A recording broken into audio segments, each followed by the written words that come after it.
こんにちは。よろしくお願いします。ちょっと迷っちゃいました。はいはい。いいすみません。ですか。はい。はい。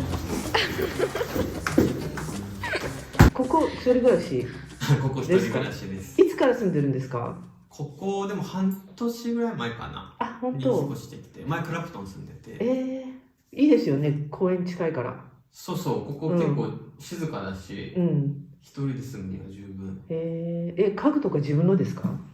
アンファニッシュだったんで揃えました。すごいおしゃれ。あ、これピクさんからもらいました、このソファーは。へえ。ここら辺は自分で買ってるんですけど。へえ。そうそうそう。ワンベッド？部屋数で言うと3ベッドルームあ、で、一つで寝てて、ここがリビングでもう一個でが仕事みたいな。ですね。じゃあ仕事場見せてもらっていいですか？さらっと。めちゃくちゃ汚いですけど。いや、そのリアルなのが。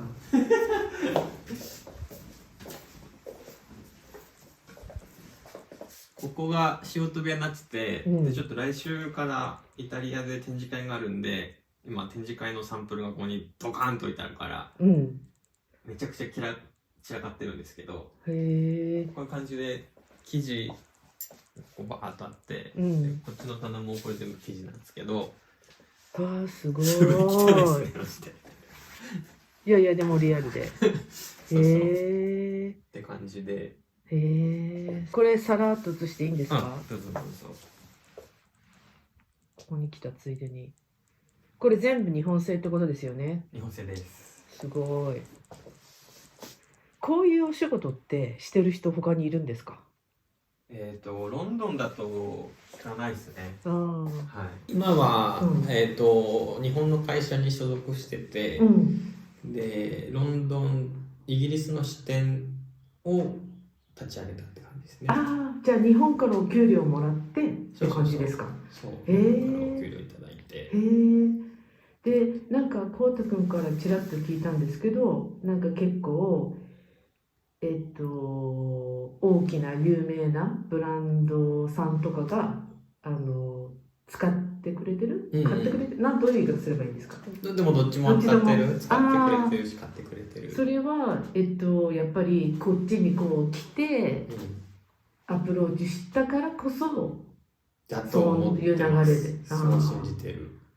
結構メゾン系のお客さんが多くて、でもともと日本でもこういう生地の仕事してたんですけど、ヨーロッパのブランドが昔から好きだったから、こっちでやった方が仕事一緒にできるかなと思って、4年前ぐらいかな、ロンドンに来たのは。っていうのがスタートでしたね。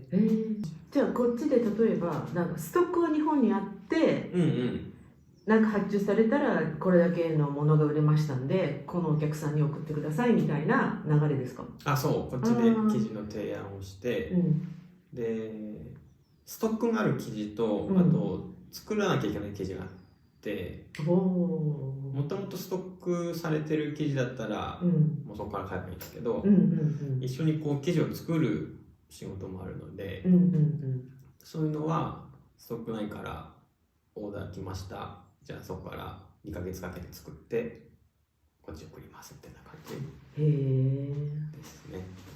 結構そういう作る系の仕事も割と僕は得意なので、それが多いかもしれない。日本のその生地の会社に入ってから、実践で覚えてった感じ。それって何年前ですか？僕が21とかだったと思うんで、新卒の年だから、今28だから7年前7年前ですかね。それでここまで任せられるようになってすごいですね。早くないですか？早いって分かんない。でも早いとは思います。ですよね、若いのに。だってちょっと待って、イギリスに来て4年？来て4年でもう仕事をこうやって任されてて、でうまくいってるってすごくないですか？トントンみたいな。たまたま結構やっぱりいいお客さんね、に買ってもらってるっていうのもあるんで。そうどんなお客さんですか？お客さんリスト言ってもいいんだったら。大きい先でメゾンさんで言うとマルジェラとかバレンシアガとか、ああいうパリのメゾン系が中心で、でこっちだと逆に小さいブランド多くて、キコとかステファン・クックとかああいう系のブランドさんがあるって感じですかね。そういうお客さんたちはもうこちらからアポ取って店に行くっていうスタイルですか？でもあっちから記事見せてくれっていうのもありますし。じゃあもう向こうも知ってらっしゃるんだ、こっちのこと。そうですね。最初は僕がアプローチしました。もちろん知らないから。すごいじゃないですか。それ聞きたかったのはそれ。流れ的にはそんな簡単じゃないかなと思ったから。じゃないとここにいる意味がないじゃないですか。日本からでもできるじゃないですか。やっぱり人がいるっていうことはそこに差が出てくるかなっていう。もうおっしゃる通りで、やっぱり現地にいるのと日本で遠隔でやるのって温度感違うから。ですよね。で、先週はどこ行ってたんですか？パリ。パリコレのメンズのと関係してて、パリコレのそのファッションウィークの時に行ったりして、パリのお客さん多いんですよ今。だからそっちのお客さん回ったりとかで、手応えはありの。でそれをこのぐらいこのお客さんが欲しがってるっていうのを日本に伝えるみたいな。そう。でもそれが分かるのって半年後とかなんで。そうなんですか？生地サンプル作って、彼ら洋服のサンプル作って、でショーやったりとか発表するじゃないですか。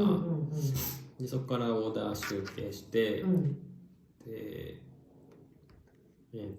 量産プロダクションが来るのって本当に半年後近いんで、見せてから結果になるまで半年がかかる仕事なんですよ。結果っていうのはショーになるまで、商品になるまでですよね。そう、売り上げになるまで。そうなん私は思うんですけど、大体そのぐらいあるかなっていうのと、でもその前にそのテキスタイルのサンプルを見せる前ってどのぐらいかかってるんですか？記事の企画もするので、その記事は企画から、ものになるまでやっぱりもう早くて2ヶ月は無理か、3ヶ月ぐらいか。で結構ちゃんと作り込むとそれも半年ぐらいかかるんで、ものになってちゃんと次のシーズンでうまく決まってで結果になるまで、そう考えると1年はありますよね。じゃあ今例えば現在新しいシーズン出してるけれども、何年1年後の今ゼロから作ってるっていう感じですか？1年後です。今僕がやってるのは2023年の SS、だから今2022年だからのまだ SS 立ち上がってないから3シーズン後やってる感じで、その時のなんていうかトレンドっていう基準みたいなのは何か情報あるんですか？正直わかんないですけど、けどある程度はこうボーグランウェイとかストリッパー見て、こう追っていくと大体こういう流れになってるんだろうなっていうのがあるじゃないですか。多分ヘアさんとかもあると思うんですけど、トレンドが、それに沿って色を出してみたりとか柄出してみたりとか、簡単に言うと今流行ってるものを避けてってことですよね。流行ってるものを避けるっていう、流行ってるもののちょいアップデート版って感じ。こういう流れがあるからそれプラスアルファアップデートでこうなるんじゃないかっていうのを先ってなんかでも色味とかって、そういうカラートレンドみたいななんか境界みたいなのありません？ありますパントそれは関係ないんですか？関係あれってすっごいラグジュアリーなブランドさんとかは多分イメージするんですけど、僕が相手にしてるとこはあんまり彼らが作ってるトレンドカラーに左右されてる感じは、メインストリームに行きたくないお客さんですもんね。どっちかっていうとそういうことか。分かってだからじゃあ例えばハイストリート系だともしかしてそういうのあるかもっていうことですよね。でも分かった。なるほど。面白い。今見せていただくのは何なんですか？過去にお客さんで一緒に作った生地、別注生地っていうんですけど、オリジナル生地って言ったらいいのか、そのお客さんでしかないやつ、エクスクルーシブってやつね。エクスクルーシブ。へえ。なんか逆にこれは提案してこうなったって感じですか？提案したりとか、一緒にこういうの作りたいって言われて、じゃあこういう感じでどうですかとか、いろいろやり方あるんですけど、こういうもうパターンになってるやつ、こういうのはもうストックであるんですよ。じゃあでもそれは誰でも売れるってことですか？これ誰でも売れる。でも日本製ってことですか？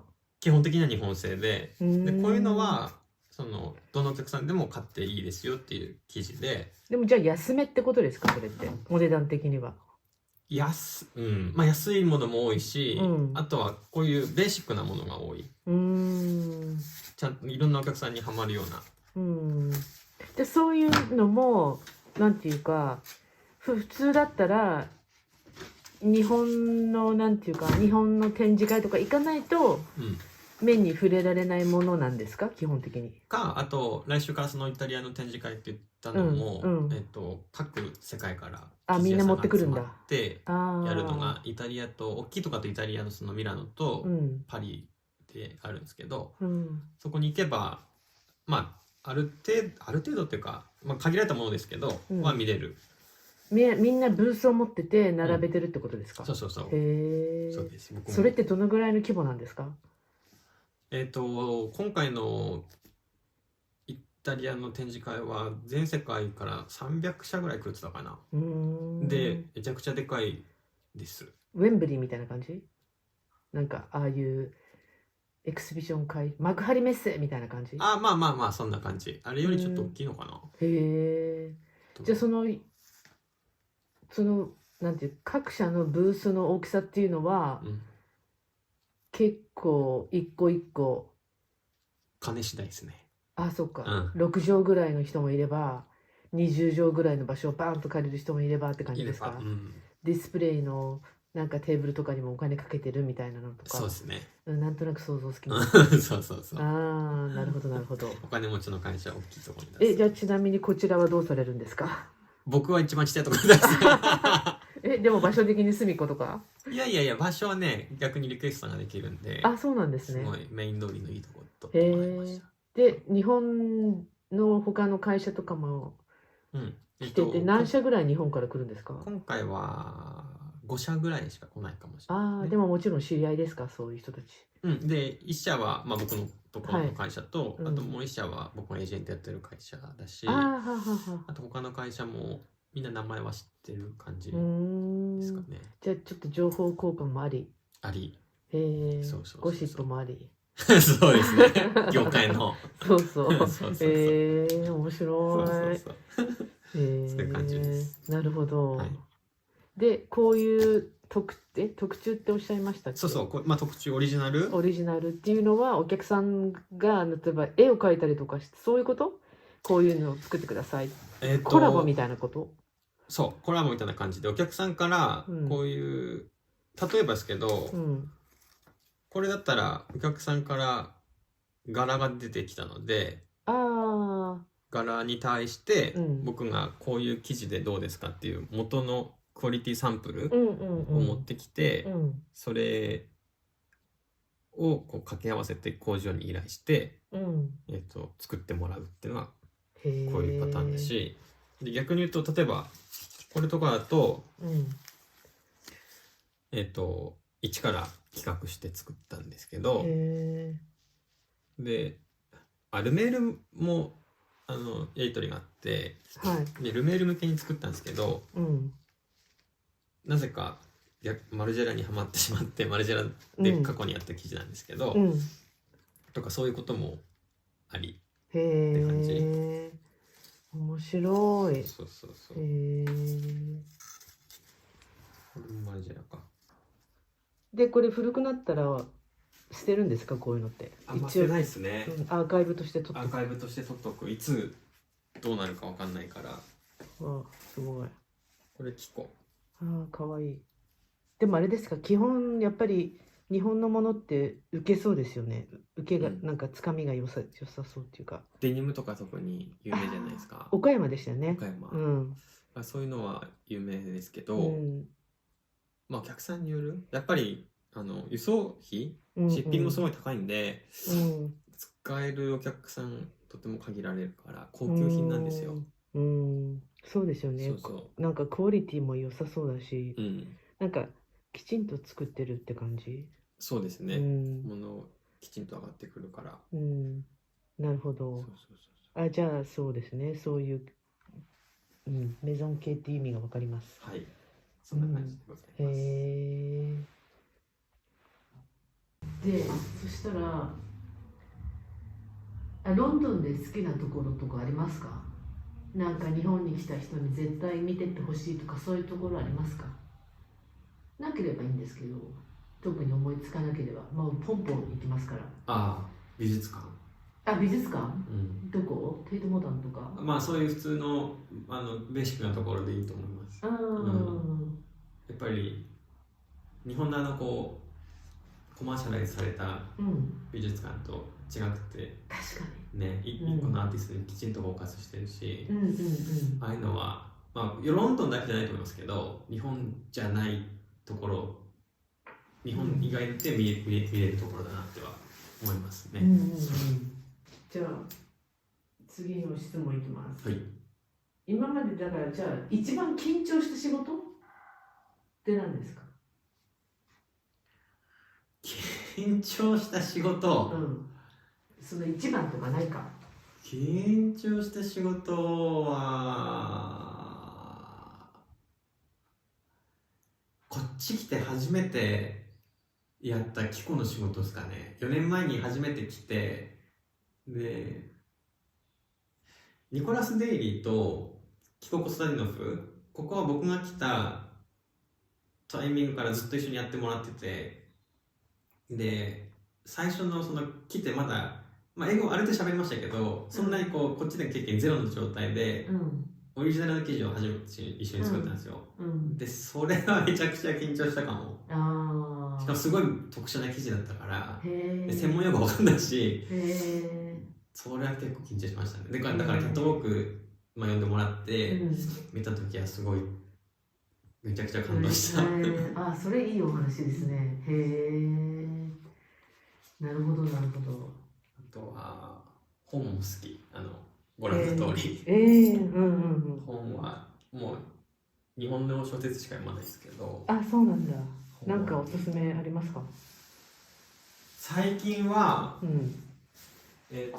もともと結構村上春樹ずっと好きだったんですけど、ちょっとそういうああいうなんかファンタジーな感じよりももうちょっとミクロなもの、生活の細かいところの空気感とか、そういうところに今すごく共感していて、向田邦子、渋い、すごく好きで、この人っていわゆる口で喋ってもうまく伝えられない微妙な空気感とかあるじゃないですか。例えば今日のこの初対面のこの空気感とかって、結構言葉で表現するの難しいんですけど、そういうのをすぐいい感じに言葉にできちゃう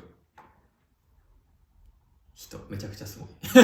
そうなんだ。最近読んだこの「おどきめどき」っていうのは、男女の、いわゆるラブストーリーとかじゃなくて、ちょっと熟年夫婦のこの微妙な空気感だったりとか、だって向田邦子っていう人自体結構なんか大人っぽいよね。そう飛行機事故で最後亡くなっちゃったんですけど、そうなんだ。もともとはこういうテレビのドラマとかの脚本家で、そこからこういう本をそうだよね。あと物も書きます。書くって何？文章？文章。作家的なこと？日記みたいな感じなんですけど、普段というか思いついたら書いてて、インスタから飛べるんですけど、そこに英国退屈日記っていうタイトルで。じゃあそれも概要欄につけておきます。ちなみに YouTube って見ますか？ YouTube は見ない。でもこれは見てね。じゃあバイバイ。ありがとうございます。